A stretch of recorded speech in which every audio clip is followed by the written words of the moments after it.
Channel 4 வெளியிட்டுள்ள ஆவணப்படத்தில் அப்படம் பெரும் மனக்குழப்பத்தை ஏற்படுத்தும் காட்சிகளை கொண்டுள்ளது என்கிறார் ஜான்சு. ஆம், சேனல் 4 தொலைக்காட்சியின் இலங்கையின் கொலைக்களங்கள் மனக்குழப்பத்தை ஏற்படுத்துவதை நாம் ஏற்றுக்கொள்கின்றோம். தெரிவுபடுத்தப்பட்ட காட்சிகள் உண்மைக்கு புறம்பான தகவல் என்பவை இந்த வீடியோ காட்சியில் உண்மையானவை என்று சித்தரிக்கப்பட்டிருந்தன. இந்த வீடியோ காட்சியின் தகவல் மூலங்கள் குறிப்பிடப்படவில்லை. முகங்கள் மறைக்கப்பட்டு இருந்தன. குரல்கள் மாற்றப்பட்டு உண்மையானவை போன்று தரப்பட்டு இருந்தன. எனவே மூல தகவல்கள் குறிப்பிடப்படாது மறைக்கப்பட்டும் திரிவுபடுத்தப்பட்டும் பல விடயங்கள் இந்த வீடியோ காட்சிகள் காட்டப்பட்டிருந்தது.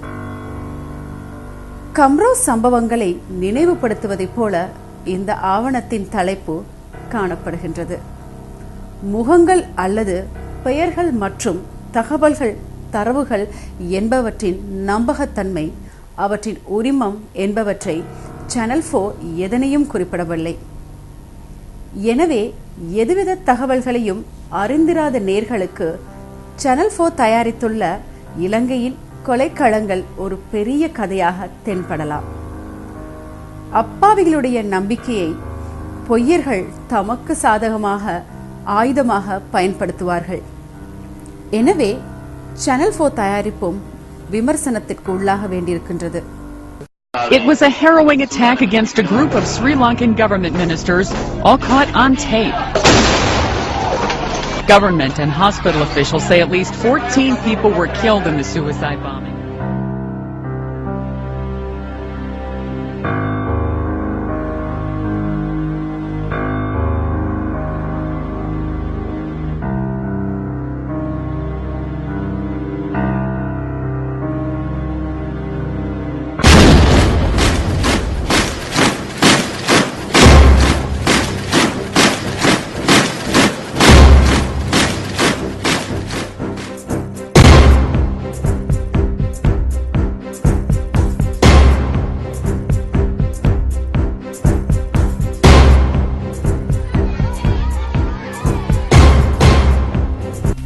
ஆரம்பத்திலிருந்து ஆரம்பிப்போம். சேனல் 4 ஒரு ஆர்ப்பாட்ட காட்சியை காட்டுகின்றது. News that the UN's international staff were leaving spread quickly, and crowds of frightened Tamil civilians besieged the UN base. அதைத்தான் நாம் நம்ப வேண்டுமென அவர்கள் எதிர்பார்க்கின்றனர். ஐநா அலுவலகம் ஒன்றுக்கு வெளியே பொதுமக்கள் இந்த அலுவலகத்தைச் சேர்ந்தோரை வெளியேற வேண்டாம் என மன்றாடுகின்றனர். Have compassion, stay and watch. ஏக காலத்தில் அவை இடம்பெற்றதா அல்லது ஏற்பாடு செய்யப்பட்டு அரங்கேற்றப்பட்டதா? ஒவ்வொரு தொழிலுக்கும் ஒரு சங்கம் இருக்குது. அதுபடியே எங்களுடைய சங்கத்தால் நாங்கள் வெளியே கடவுறக்க வரும்போது எங்களுடைய சங்கத்தில் சொல்லப்பட்டது எல்லாரும் சந்திக்குவாங்க. நாங்கள் ஒரு UN நிறுவனம் வெளியேறுது, அவையே நாங்கள் இங்கிருந்து போகாமல் தடுத்து நிறுத்தணும் என்று சொல்லி அதான் நாங்கள் அன்றைக்கு நாங்கள் போகணும்.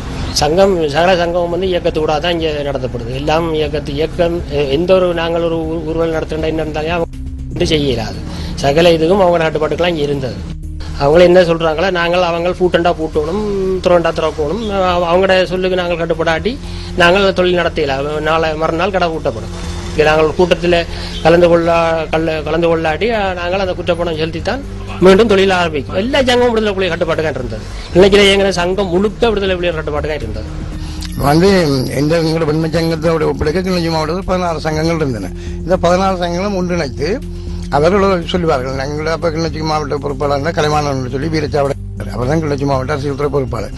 அவர்களுக்கு பிரதேச ரீதியாக ஒவ்வொரு பொறுப்பாளரும் இருப்பார்கள். அப்போ அந்தந்த பகுதியில் உள்ள ஆக்கள் கூப்பிட்டாயா இன்றைக்கு நாளைக்கு இப்படி ஒரு ஆர்ப்பாட்டம் செய்யணும் தெரிந்தாலும் கூட ஆக்களை கூட்டிட்டு வாங்குவோம் என்று சொன்னால் நாங்கள் செய்தான் ஆக வேணும். அது விரும்பியோ விரும்பாமலும் செய்ய வேண்டிய தேவை இருந்தது. அந்த வகையில் தான் UN நிறுவனம் 155 ஆண்டுகளுக்கு முன்னால் இப்படி வெளிக்கிறாங்க. எங்களை நாங்கள் விட்டோம்னாலையா எங்களுக்கு அரசாங்கங்களை அடித்து சாக்காடி போடும், நானுங்களை எப்படி அவங்களை மறைக்கணும், நீங்கள் இல்லாமல் பொதுமக்கள் நாங்கள் இல்லாமல் போயிட்டு தான் இந்த 155 ஆண்டு UN நிறுவனத்தை முற்றுகையிட்டு போகணும் கலந்து கூட நாங்கள். இந்த வார்த்தையை சேனல் 4 பயன்படுத்தி இருக்க வேண்டும். ஆனால் இவ்வார்த்தை பயன்படுத்தப்படவில்லை. ஐநா நிறுவனத்தின் தமிழ் அலுவலர்களும் அவர்களது குடும்பத்தவரும் பணைய கைதிகளாக வைக்கப்பட்டது பற்றி சேனல் 4 எதுவும் குறிப்பிடப்படவில்லை.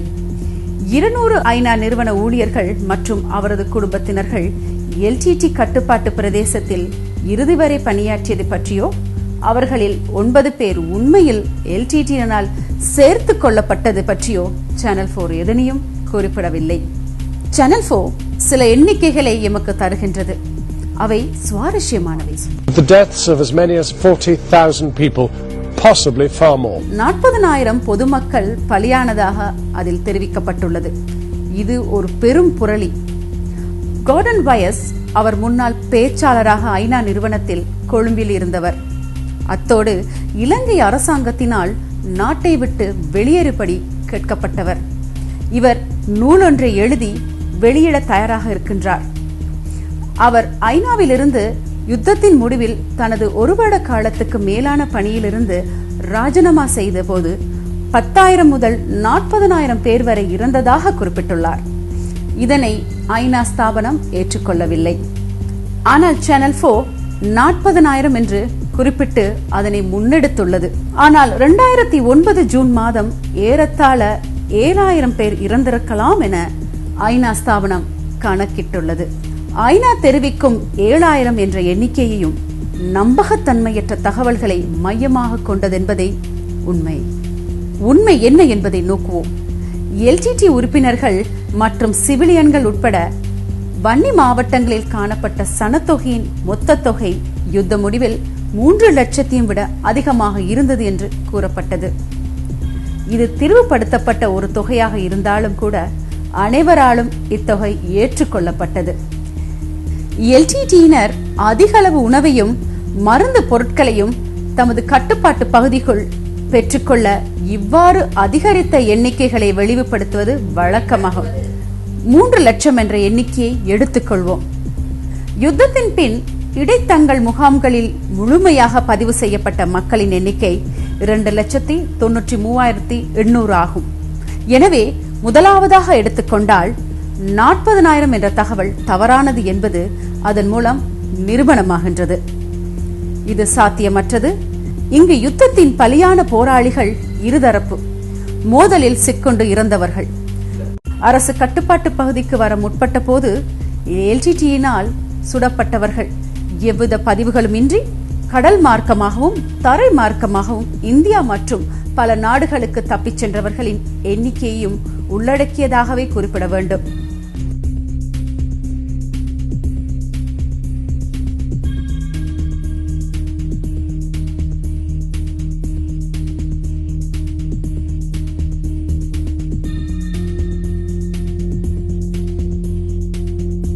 வன்னியில் இடம்பெற்ற மனிதாபிமான நடவடிக்கையின் போது 4,679 பாதுகாப்பு படையினர் பலியானதாகவும் 26,417க்கும் அதிகமானவர்கள் காயமுற்று ஊனமானதையும் இங்கு குறிப்பிட வேண்டும்.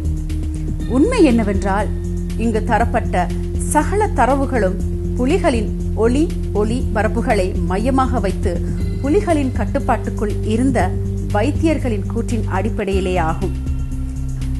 இப்போது அவர்கள் விடுவிக்கப்பட்டு சுதந்திரமாக தமது கருத்துக்களை வெளியிடுகிறார்கள். அவர்கள் என்ன கூறுகிறார்கள் என்று கேட்போமா? The media people always they like to contact doctors in the hospitals, and at the same time LTT also threaten to doctors to give the information outside. So sometimes they are coming with a list of numbers, casualty numbers and death numbers. So they ask to give the details. Not only me, myself and Dr. Varadarajan and Sanmaraja, all three were requested during that time. We were in the LTT control area. When the LTT told like that, we have to tell, we have to do. அந்த சிலது சொல்லாவிட்டாலும் அந்த புலிகளங்குரல் ரேடியோக்கள் நாங்கள் கூறியிருக்கிறோம் என்றும் சும்மா சொல்லி இருந்துட்டு எங்கள்கிட்ட பேட்டியும் எடுப்பார்கள். ஒன்றும் சில நேரம் கொடுக்காவிட்டாலும் சில நேரங்களில் இப்படி இவர் கூறினார் என்றும் சொல்லிவிடுவார். எண்ணிக்கைகள் குழப்பப்பட்டதோடு பொய் என்பது சோடிக்கப்பட்டுள்ளது. இதனை சேனல் 4 சில கதாபாத்திரங்களோடு சோடித்துள்ளது. Vani Kumar was a young English Tamil woman who had left London to spend 6 months with relatives in Sri Lanka. இவர் லண்டனில் தமிழ் இளைஞர் அமைப்பில் பணியாற்றியவர். கஸ்ரோவிடம் புலிகளின் சர்வதேச பிரிவில் ஒரு முக்கிய உறுப்பினராக வன்னியில் இவர் பணியாற்றியதை அவருடன் பணிபுரிந்த சக சரணடைந்த போராளி ஒருவர் அவரை பற்றி கூறுகையில், 2001 இயக்கத்தில் சேர்ந்தனர். என் சொந்த பேர் நவரத்னம் பிரபாகரன், இயக்க பேர் செந்தமிழ் ராதா ரெஜிமென்ற முகமால் FTL நின்றன. நிற்கலாம் செல்லுற காயப்பட்டு முழங்காலுக்குள்ள கால் இல்லை, காலில் காயப்பட்ட இதுக்குள்ளே இல்லை. நான் 9 வருஷத்துக்கிட்ட இயக்கத்தில் இருந்தேன். நான் கெஸ்டோனியோட சரியான குளோஸாக இருந்தேன். நான் நினைக்கும் ஒரு 15-20 தலைவர் பர்சனலாக கதைச்ச மீட்டிங்கில் இருந்திருக்கிறேன். பாணி ஞானகுமாரன் போட்டு அவள் எங்களோட நின்று இயக்கம், எங்களோட நின்று அவள் இயக்கம் 2008ஆம் ஆண்டுக்கு முதல் அவள் லண்டன்ற TYO, இந்த லண்டன் TYOன்ற லேடிஸ் கோஆர்டினேட்டராக இருந்தவா. இப்போ இந்த அவள் இங்கே அவள் இங்கே வன்னிக்கு வந்தா 2008 ஸ்டார்டராக வந்திருக்கணும். 1 மாதம் பயிற்சி எடுத்தவா. அவளுக்கு அந்த முதுகு ஒரு ஆக்சிடென்ட் ஒன்ற லண்டன் ஆக்சிடென்ட் தான் முதுகு எலும்பு டேமேஜ் என்றதில் கார்ட் ட்ரைனிங் ஒன்றும் இல்லை, ரைவல் ட்ரைனிங் எடுத்திருந்தவா. ரைவல் ஷூட் பண்ணதெல்லாம் தெரியும். ஷூட் பண்ணி இது சோதியா படையினா அவளுக்கு பதிவு இருந்தது. கெஸ்டோனேட்ட லேடிஸ் குறைவுன்றதில் அங்கே எங்கள்கிட்ட இது இல்லை, ராதா படையினே லேடிஸ் இல்லை. அப்போ சோதியா படையின பதிவு இருந்தது. நான் சோதியா படையினி 3rd இலக்கம் நான் இருந்த பார்க்கு இயக்கம் எல்லாருக்கும் அந்த பேரை பயன்படுத்தினோம்னா 3rd இலக்கம் மட்டும் தான் பயன்படுத்தேன். அப்போ சோதியாவுடைய 3rd இலக்கம் குப்பியும் குப்பி பாவிக்கிறவா. கெஸ்டோனியாக்கள் வரி பாவிக்கிறதுக்கு தடை, வெளியில் போய் வேற ஒன்றுமெண்டா இப்போ போட்டு எதுவும் விடுபட்டா பிரச்சனைன்றதுல வரி போடையிலவா. சிவில் ஜீன்ஸும் ஷர்ட்டும் போட்டு பெலிட் கட்டி இருந்திருக்கிறா. அவள் 2008 வந்தோன்னா முதல் அங்கே இருக்கல லண்டனுக்கு மட்டும் லேடிஸ் கோஆர்டினேட்டராக இருந்தவா, லண்டன் TYOக்கு மட்டும். இப்போ நீங்கள் பயிற்சி எடுத்து தன்னோடனே டிரான்ஸ்லேஷன் அந்த வேலையிலோட எங்களோட முழு நாடுகளையும் உள்ள TYOக்கு கோஆர்டினேட்டராக இருந்தவா. அந்த சேம் டைமில் 2008 அந்த டைமில் வெளிநாட்டு மீடியா ஹவுஸ் நாங்கள் கொண்டு குள்ளஞ்சிர வச்சுருந்தாங்க. அங்கேருந்து அந்த மீடியாக்களுக்கு செய்திகள் அனுப்புறது, வீடியோக்கள் அனுப்புகிற அந்த வேலையிலையும் செய்து கொண்டிருந்தவா. அதுக்கு பிறகு டெட்டவாய்க்காலம் விடுபட்ட உடனே 2009 ஏப்ரல் மாதம் இதண்டோன்னு கொண்டே அவையில் அந்த வச்சுட்டு அவையில் நிற்கிறதுக்கு பேஸ் பிரச்சனையில் இதெல்லாம் நல்லா சோட்டாக எங்களோட இடம். அப்போ அதோட கொண்டு சண்முகராஜா டாக்டரோட கெஸ்டோனை ஜாயின் பண்ணி விட்டது. அந்த இயக்கம் சனம் எல்லாத்துக்கும் ட்ரீட்மெண்ட் செய்ய சொல்லி தானே. அப்போ 2009 நான் எங்கள் மே மாதம் 10ஆம் தேதி 15ஆம் தேதி மட்டும் அந்த வேலை செய்து கொண்டு வந்தேன். 15ஆம் தேதி கெஸ்டோனை எல்லாரையும் கூப்பிட்டு வெளிநாட்டுக்கு ஆமிட்ட போய் நீங்கள் உங்களோட வேலையில் செய்யுங்க, எல்லாம் முடிஞ்சது. அவையில் வெளியில தப்பி போகிற பிளான் இருந்தது, காட்டுக்குள்ளே போகிற பிளான் இருந்தது. ஆனால் சேனல் 4 இவரை ஒரு தன்னார்வ தொண்டராக சித்தரிக்கின்றது. Vani Kumar herself, here in the pink dress, began working as a volunteer with the man running the hospital, Dr. Samaraja. He's a great person. He's an example of how a doctor should be. It was just like a normal, like a knife that you would use at home. And he said, well, hold his mouth, someone hold his hand, someone hold the other leg, I'm just going to cut it off. And he's like, I looked at him and it's like, he's just going to cut off a 6-year-old boy's leg without even giving any local anesthetic. How is it possible? இப்போது வைத்தியர் என்ன சொல்கிறார் என்று அறிந்து கொள்வோம். மயக்க மருந்து கொடுக்காமல் வெட்டினதுன்றது அது அப்படி ஒரு சம்பவம் நடைபெறவில்லை. அதிகமான ஆட்களுக்கு நாங்கள் அதிகமான 100% மற்றது சிறிய சின்ன ரசிங்கள் அதில் செய்திருப்போம். ஒரு ஆளுடைய காலை என்றால் நாங்கள் மயக்க மருந்து கொடுத்து தான் செய்திருப்போம். நீங்கள் இதை மற்ற வயிற்று ஆபரேஷன் செய்த நாங்கள் மயக்க மருந்து, மசில் ரிலாக்ஸன் அதுக்குரிய மருந்துகளை கொடுத்து தான் நாங்கள் செய்கிறாங்க. இது நீங்கள் கப்பல் வந்த நோயாளர் காயமடைந்தவர்களை கேட்டால் தெரியும். நாங்கள் சத்திர சிகிச்சை செய்து பிறகு வைத்தியசாலையிலிருந்து அனுப்பினவர்கள் ஒரு வயிற்று ஆபரேஷன் செய்கிற அப்படியானவர்களை நாங்கள் மயக்க மருந்து கொடுக்காமல் செய்தால் கூடி அது உயிரிழப்பை கூடி ஏற்படுத்தும். ஒரு காயப்பட்ட ஆளை மயக்க மருந்து கொடுக்காமல் வெட்டி எடுத்த சம்பவம் இல்லை. அது ஒரு மிகப்படுத்தி கூறியதான் இருக்கும். இனி ஷெல்கள் விவகாரத்திற்கு வருவோம். கார்டன் வயஸ் என்ன சொல்கிறார் என்று பார்ப்போம். By May 2009, there had been roughly 65 attacks on these medical points that were treating civilians. அது முற்றுமுழுதான பொய். நாங்கள் தை மாதத்துக்குள்ளே இருந்து பார்க்கின்ற பொழுது கூடி எங்களுக்கு வள்ளிமரம் வைத்தியசாலை, புதுக்குடிப்பு வைத்தியசாலை ஒரு தடம், வெள்ளையம் வைத்தியசாலை எங்கள் வைத்தியசாலைக்கு அருகாமையில் விழுந்திருந்தது. அதை விட முள்ளியாகல் மேற்கிலே ஒரு தடவை விழுந்திருந்தது வைத்தியசாலைக்கு வாசல் பகுதி. அதே மாதிரி முள்ளியாகல் கிழக்கிலேயும் ஒரு தடவை விழுந்திருந்தது. ஆனால் அதுவும் ஒரு கரையாட்டம் விழுந்திருந்தது. 65 செல்கள் விழுந்திருக்கவில்லை. அவர் கூறிய GPS விவகாரத்திற்கு வருவோம். The attacks on these medical spaces seem to be so consistent that the Tamil government doctors requested the ICRC to stop providing the coordinates to the government. The ICRC வந்து ஃபிக்ஸ் அடித்து இந்த வைத்தியசாலையை உறுதிப்படுத்ததை மற்ற தமிழ் டாக்டர்கள் மறுத்தார்கள் என்று சொல்லதை நான் முற்றுமுழுதாக மறுக்கிறேன். ஏனென்றால் இந்த விடயத்தில் அங்கே வைத்தியர்கள் வேலை செய்யணுங்க இந்த விடயத்தை முதல் தொடக்கத்திலிருந்து அது நான் என்னுடனே நேராக கதைத்து என்னுடைய வைத்தியசாலைகள் எது மத்தளம் வைத்தியசாலையை எனக்கு அவ்வளவு தெரியாது. என்ன மத்தளம் வைத்தியசாலை நான் முதல் ஆரம்பத்தில் வேலை செய்துட்டு அப்புறம் கிடக்கிட தான் போய் இந்த மெட்டர்னிட்டி கேஸ்களை செய்துட்டு வரணும். அதுக்கு டாக்டர் வரதராஜா தான் இன்சார்ஜாக இருந்தவர். ஆனால் வள்ளிமனம் வைத்தியசாலை சரி, முள்ளியாக்கள் மேற்கு, ஆனந்தபுரம், முள்ளியாக்கள் கிழக்கு, வெள்ளாமுள்ளியாக்கள் வைத்தியசாலை போன்றதுக்கு நான் பொறுப்பு வைத்திய அதிகாரி இருந்தேன். அது தொடர்ச்சியாக தேவிபுரம் போன்ற பகுதிகளை தொடர்ச்சியாக அந்த இடங்களில் ஒவ்வொரு வைத்தியசாலையிலும் ஐசிஆர்சி ஃபிக்ஸ் அடித்தா இதை பற்றி எந்த வைத்தியர்களும் என்ன அப்படி செய்ய வேண்டாம் என்று முரண்படவில்லை. When we are moving or working our hospital during the war time, all our makeshift hospital, we inform to Health Ministry over the phone and written the letter, as well as we inform to ICRC also. We maintain up to the final day, May 15th also, we inform where we are working. Twice a week or monthly we send a situation report to Health Ministry.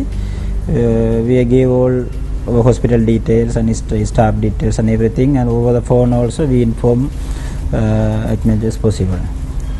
மருத்துவமனைகள் மீதும் மக்கள் வாழ்விடங்களை குறிவைத்தும் தாக்குதல்கள் நடத்தப்படுவதாக புலி சார்பு ஊடகங்கள் குற்றம் சாட்டியதையும் பரப்புரை செய்ததையும் போல் அல்லாது ஒரு முறை மட்டுமே இவ்வாறான ஒரு நிகழ்வு அறிவிக்கப்படுகின்றது.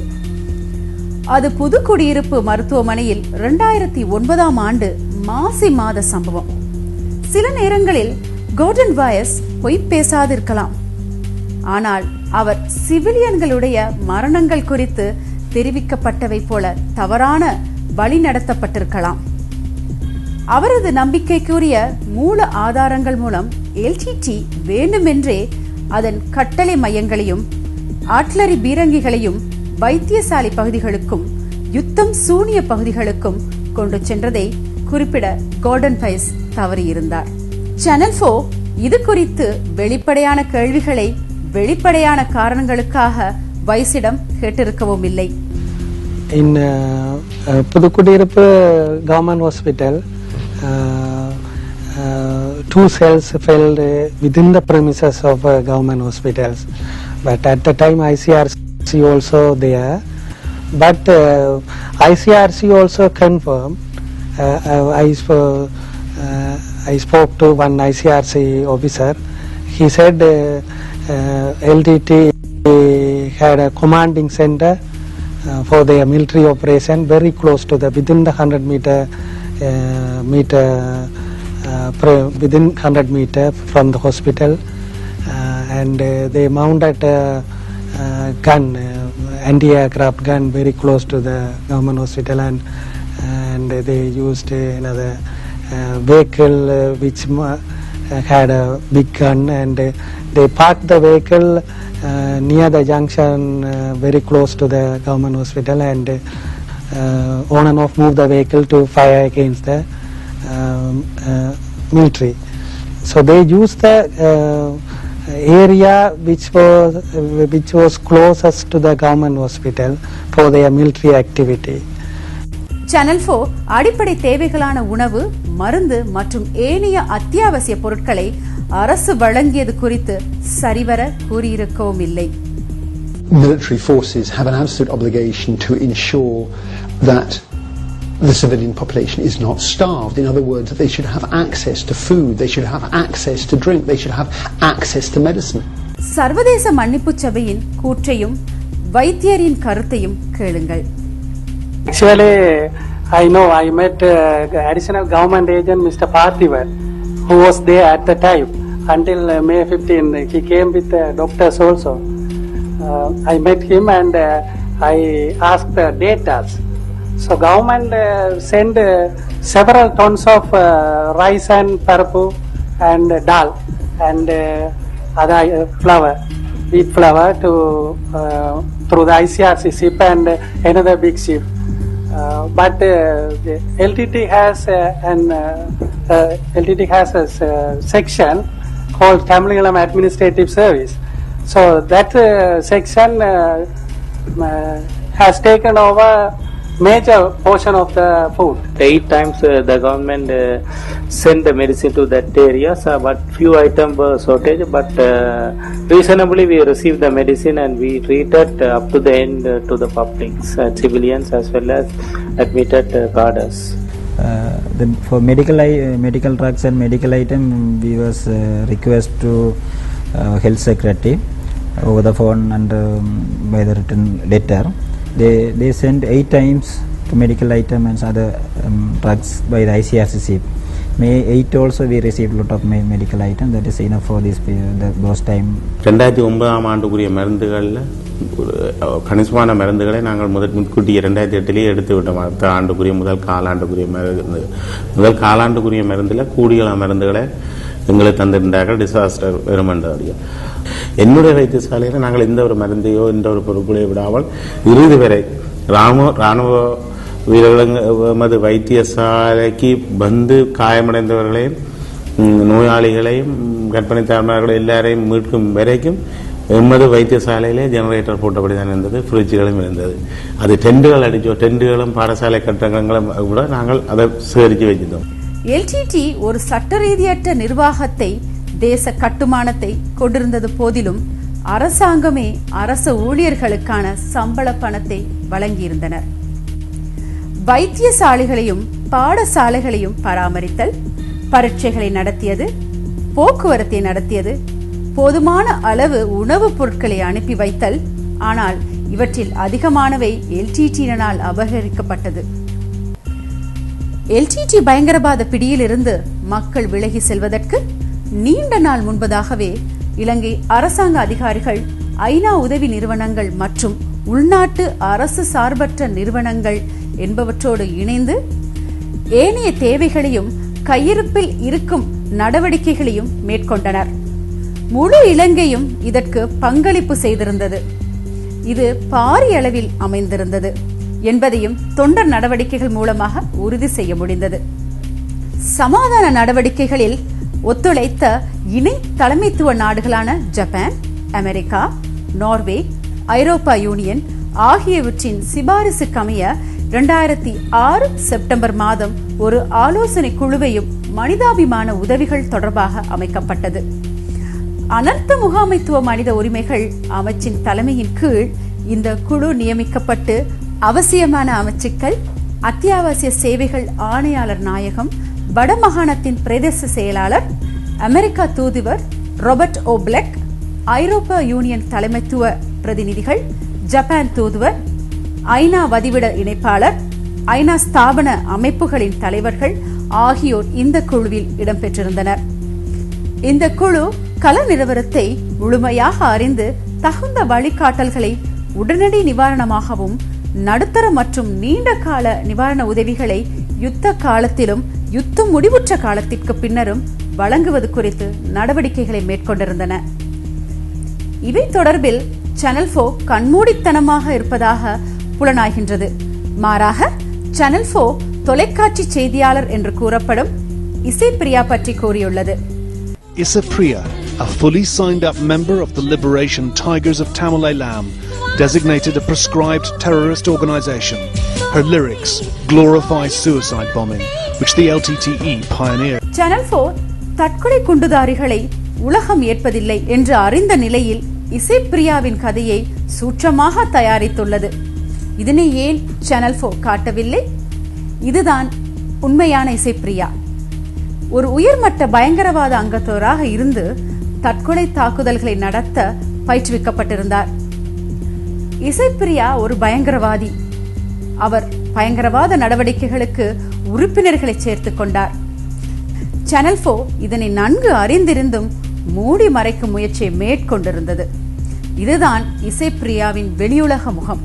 ஆனால் இதுதான் உண்மை முகம். சில காரணங்களுக்காக அப்பாவி தமிழ் மக்களோடு அவர்கள் உலவ விடப்பட்டனர். இதற்கான தேவை இதுவாக இருக்கலாம்.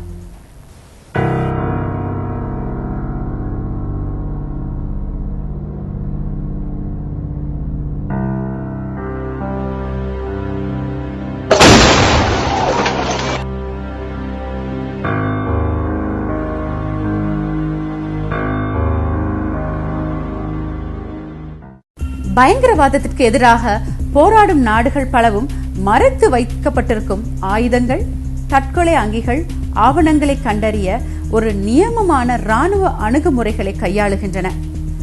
சந்தேக நபர்கள் சோதனையிடப்படுவார்கள். இறந்தவர்களும் சோதனையிடப்பட்டு சீருடைகளும் சோதனையிடப்படும். உண்மையில் பின் லேடன் கொல்லப்பட்டு அவரது ஆடைகள் களைந்த போதே சில தகவல்கள் வெளியாகி இருந்தன. உலகில் எந்த ஒரு ராணுவமும் பயங்கரவாதிகள் விடயத்தில் இது தவிர்ந்த மாற்று வழிகளை கையாள மாட்டார்கள். சேனல் 4 ஒளிநாடா முக்கிய LTT உறுப்பினர் இறந்ததை மாத்திரமே காண்பித்தது. அதில் ஒரு சடலம் ரமேஷினுடையது. ஆனால் இவர் யார் என்பது பற்றி குறிப்பிடப்படவில்லை. டி துரராஜசிங்கம் அல்லது ரமேஷ் அல்லது ரோமியோ ஷியாரா என்பவர் ஒரு சிரேஷ்ட LTT தலைவர். இவர் கிழக்கு மாகாண ராணுவ தலைவராகவும் இருந்தவர். இவர் பற்றி ஈவு இரக்கமற்ற சில தகவல்கள். இந்த பயங்கரவாதியின் மூர்க்கத்தனத்தை சேனல் 4 புறக்கணித்தது. LTT-னுடைய மூர்க்கத்தனத்தை புறந்தள்ளி இருந்தது.